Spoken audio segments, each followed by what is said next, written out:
Hello, আসসালামু আলাইকুম guys, good morning. কেমন আছেন সবাই? আশা করি ভালো আছেন। আমি জাহিদ হাসান। আজকে এখন স্ক্রিনে যে ভিডিওটা দেখতে পাচ্ছেন এটা হচ্ছে সিলেট ল্যান্ডিংয়ের আগের মুহূর্ত।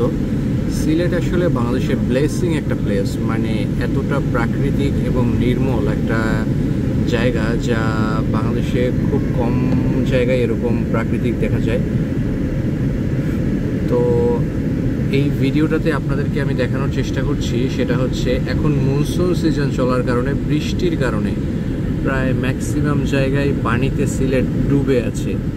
পুরো মেঘাচ্ছন্ন আকাশ মোটামুটি, আর সব জায়গাগুলোতেই পুরো বৃষ্টির পানি থই থই করছে। আপনারা যতদূর পর্যন্ত দেখতে পাচ্ছেন পুরোটাই হচ্ছে বৃষ্টির পানিতে ভেজা। আর এটা হচ্ছে সিলেটের পাশ দিয়ে কোনো একটা ছোট্ট একটা নদী বয়ে গেছে। নদীর পাশে আশেপাশে জায়গাগুলো পুরোটাই পানিতে আচ্ছন্ন। বৃষ্টি এইদিকে প্রায় শেষ হয়ে গিয়েছে, কিছু কিছু জায়গা জেগে উঠেছে। আমি এর আগে যখন 15 দিন আগেও এখান থেকে ট্রাভেল করেছিলাম তখন থেকে ছিলাম পুরোটাই ডুবে আছে।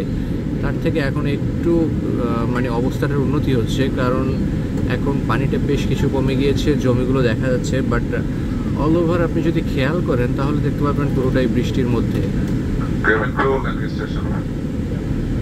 আপনি সব থেকে মজার বিষয়ে খেয়াল করবেন সেটা হচ্ছে এত সুন্দর প্রাকৃতিক জায়গা বাংলাদেশে খুব কমই আছে।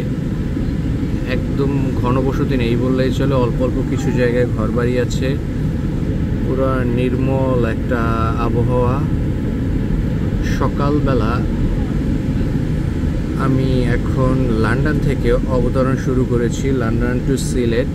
আমাদের ফ্লাইং টাইম ছিল প্রায় 9.5 ঘন্টার মতো। 9.5 ঘন্টা এয়ারক্রাফট থেকে চলার পরে আমি এখন ল্যান্ডিংয়ের দ্বার প্রান্তে।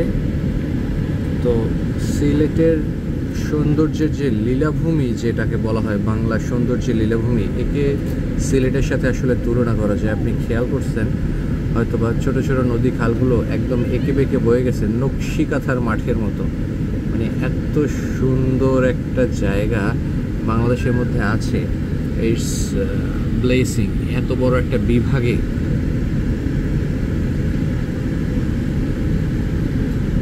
বন্যার পানি নেমে যাওয়ার পরে সিলেট মোটামুটি দৃশ্যমান হচ্ছে। এর আগে অবস্থা ছিল আরও মানে ব্যাপকভাবে একদম বৃষ্টি আচ্ছাদিত। তো আজকের এই ভিডিওতে আমি আপনাদেরকে বর্তমান সিচুয়েশন এবং সিলেটের সৌন্দর্য অল্প কিছু দেখানোর চেষ্টা করলাম। তো বিদায় নিচ্ছি এখান থেকে। ভালো থাকবেন সবাই। আল্লাহ হাফেজ। Thank you so much.